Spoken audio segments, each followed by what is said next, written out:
So hey, let me ask you a question. So beating of your heart is locomotion and blinking of your eyes movement.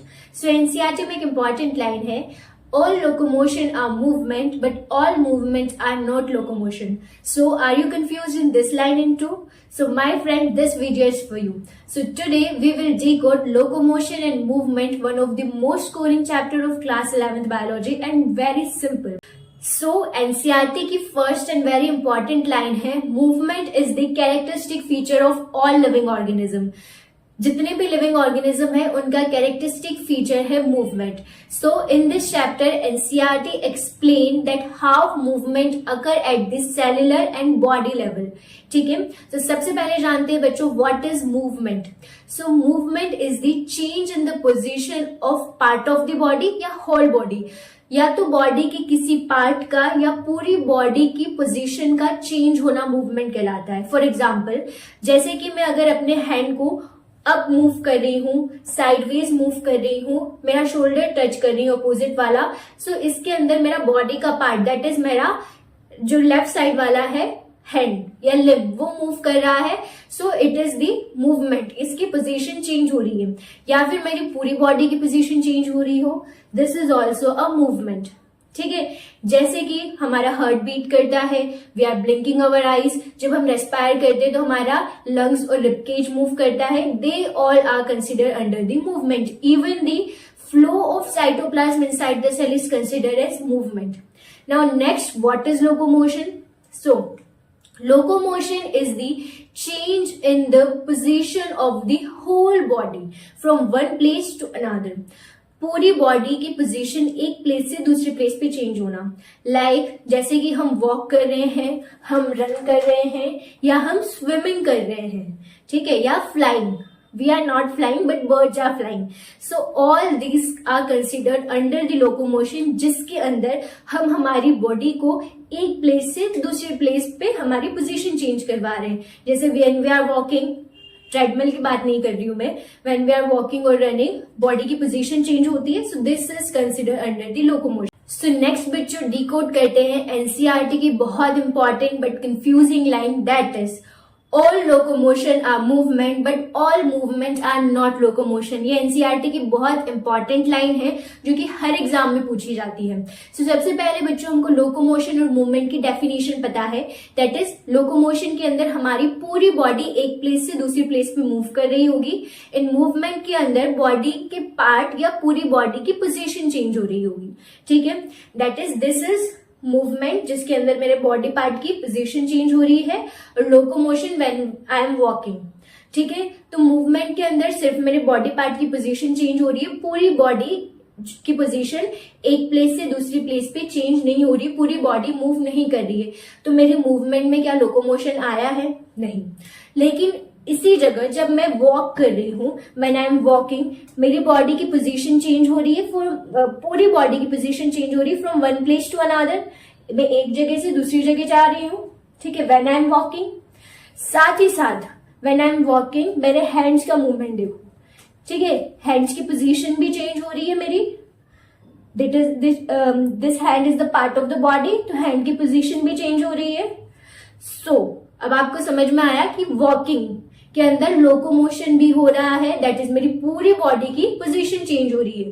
ठीक है, एक place से दूसरे place. लेकिन साथ ही जो मेरे हैंड्स का मूवमेंट हो रहा है, जो मेरे लोअर लिम्ब दैट इज मेरे लेग्स का मूवमेंट हो रहा है, तो मूवमेंट भी हो रहा है. तो लोकोमोशन और लोकोमोशन आर मूवमेंट, क्योंकि जब मैं वॉक कर रही हूं तो मेरे हैंड्स, मेरी फीट, मेरे लेग से भी का मूवमेंट हो रहा है. But all movement are not locomotion. कि जब मैं अपना ईयर लोब टच कर रही हूँ, या मेरा शोल्डर टच कर रही हूँ, या मेरा हैंड मूव कर रही हूँ, तब मेरी बॉडी की पोजीशन चेंज नहीं हो रही है एक प्लेस से दूसरी प्लेस पे. So all locomotion are movement but all movement are not locomotion. ये समझ में आया? ठीक है. नाउ नेक्स्ट एनसीईआरटी लिखती है कि locomotory structures are need not to be different from the structures involved in the movement. क्या मतलब इसका कि लोकोमोशन और मूवमेंट के लिए कोई ऐसी अलग से स्ट्रक्चर्स की जरूरत नहीं है, इसीलिए आप इनको अलग अलग नहीं पढ़ सकते हो लोकोमोशन और मूवमेंट को. एनसीईआरटी के एग्जाम्पल देखते हैं बच्चों. एनसीईआरटी ने एग्जाम्पल दिया है पैरामीशियम का. पैरामीशियम के अंदर जो सीलिया होता है, तो वो सीलियरी मूवमेंट के थ्रू जो है फूड है उसको मूव करवाता है थ्रू द साइटोफेरिंक्स, ठीक है। वहीं सीलियरी मूवमेंट के थ्रू पैरामीशियम का लोकोमोशन भी होता है। सो आपकी एक स्ट्रक्चर क्या हो गई, सीलिया। सीलिया ने फूड का मूवमेंट भी कराया और पैरामीशियम को लोकोमोशन भी करवाया है। सो स्ट्रक्चर तो सेम है सीलिया। नाउ हाइड्रा के टेंटिकल्स, हाइड्रा होता है उसके ऊपर ऐसे ऐसे टेंटिकल्स निकले होते हैं, वो प्रे को कैप्चर करने का काम भी करते हैं मूव करके, और साथ ही साथ हाइड्रा को लोकोमोशन करवाने का काम भी करते हैं, उसको डिस्प्लेस करने का काम भी करते हैं। तो एक ही स्ट्रक्चर है टेंटिकल, उसने दोनों काम किए। हमारी बॉडी में एग्जांपल देख लो, हमारे लोअर लिम्स, ठीक है। अभी मैं एक ही जगह पे खड़े होकर मेरा पैर उठा रही हूँ, या मेरा अपर लिम देख लो कि मैं अपने दोनों शोल्डर्स को टच कर रही हूँ, मेरा मूवमेंट हो रहा है। लेकिन वहीं मैं जब वॉक कर रही हूँ या स्विम कर रही हूँ, ठीक है, तो यही हाथ काम में आ रहे हैं ना। तो लोकोमोशन और मूवमेंट के लिए कोई ऐसी अलग सी स्ट्रक्चर्स की जरूरत नहीं है, ठीक है, कि लोकोमोशन के लिए एक अलग स्ट्रक्चर चाहिए और मूवमेंट के लिए अलग स्ट्रक्चर चाहिए, ठीक है। नाउ अब लोकोमोशन और मूवमेंट की जरूरत क्यों पड़ी है, ठीक है। तो एनसीईआरटी बोलती है कि जो मेथड है लोकोमोशन का वो अलग अलग हो सकता है अलग अलग एनिमल्स में, डिपेंड करता है कि वो किस हैबिटेट में है, पानी में है, लैंड पे है, हवा में है, कहाँ है, और डेस्टिनेशन क्या है उनकी फाइनल, वो क्यों मूव कर रहे हैं। लेकिन जो कॉज है मूवमेंट के या लोकोमोशन के वो जनरली कॉमन होते हैं हर स्पीशीज में, in the search of food, खाने की तलाश में, शेल्टर की तलाश में, सुटेबल मेट की तलाश में, सुटेबल ब्रीडिंग ग्राउंड की तलाश में, या फिर अपने प्रेडेटर या एनिमीज से एस्केप करने के लिए, ठीक है। Now next important line of NCERT जो कि एग्जाम में पूछी जाती है, एनसीईआरटी ने एक्सप्लेन किए हैं कुछ कॉमन मूवमेंट्स जो कि ह्यूमन बॉडी में होते हैं। तो they are 3 main type of the movement that occur at the cellular level. These are the amoeboid, ciliary and muscular movement. Okay, समझे तुम? एनसीईआरटी ने 3 मेन तरीके की मूवमेंट की बात की है at the cellular level in the human body, that are the amoeboid, ciliary and muscular. तो समझते हैं बच्चों एक एक। सबसे पहले बात करते हैं अमीबॉइड की। अमीबॉइड मूवमेंट जो है वो आपकी ब्लड के अंदर जो मैक्रोफेजेस एंड ल्यूकोसाइट है उनके अंदर होता है। ऑफकोर्स अमीबा में तो होगा ही सही, लेकिन हमारे ब्लड में जो आपकी ल्यूकोसाइट्स एंड मैक्रोफेजेस है दैट आर द WBCs उनके अंदर होता है। वो कैसे मूव करती है? By forming a pseudopod. आपको पता है, पढ़ा है आपने, स्यूडोपोड जैसे फूड जैसे स्ट्रक्चर होती है इन द अमीबा, ठीक है। तो वो इस तरीके से फूड जैसे स्ट्रक्चर बनाते हैं। ऐसे मैक्रोफेज एंड ल्यूकोसाइट्स भी बनाते हैं by the streaming of the protoplasm, ठीक है। सो इस तरीके से अमीबॉइड मूवमेंट होता है। तो नेक्स्ट बात करते हैं बच्चों सीलियरी मूवमेंट की। सो एनसीईआरटी लिखती है सीलियरी मूवमेंट के बारे में, जो कि बहुत इंपॉर्टेंट लाइन है एनसीईआरटी की, that ciliary movement occur in most of the internal tubular organ that are lined by ciliary epithelium. Ciliary movement उन इंटरनल ट्यूबुलर ऑर्गन्स में होता है जो कि सीलियरी एपिथेलियम से लाइन है। देखो बच्चों, हमारा ट्रेकिया होता है वो सीलियरी एपिथेलियम से लाइन होता है, जो कि सीलिया का मूवमेंट कराते हैं डस्ट पार्टिकल की एंट्री को इनटू अवर रेस्पिरेटरी सिस्टम रोकने के लिए। इस तरीके से वो मूव करते हैं। साथ ही साथ अगर कोई फॉरेन पार्टिकल आया एटमॉस्फेरिक एयर के थ्रू तो वो उसको इस तरीके से बाहर भेजते हैं, ठीक है।